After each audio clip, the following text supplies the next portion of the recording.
At just 27 years old, Libyan army captain Muammar al-Qaddafi led a bloodless coup that overthrew King Idris I, ending the monarchy and installing himself as chairman of the Revolutionary Command Council, Libya's new governing authority. Born in the Libyan desert in 1942 to a Bedouin family, Qaddafi rose quickly through education and military training. Graduating from the University of Libya in 1963 and the Benghazi Military Academy in 1965.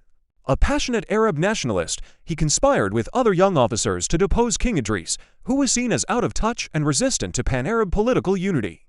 In September 1969, while Idris was abroad in Turkey for medical treatment, the plotters moved decisively. Forcing the king into permanent exile, Idris eventually settled in Egypt, where he died in 1983. Once in power, Qaddafi fused Islamic orthodoxy, Arab nationalism, and revolutionary socialism into an authoritarian, anti-Western regime.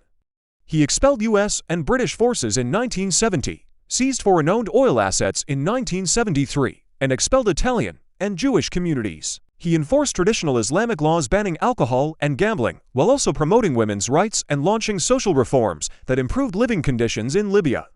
Seeking Arab unity, Qaddafi initially courted alliances with Egypt and other neighbors.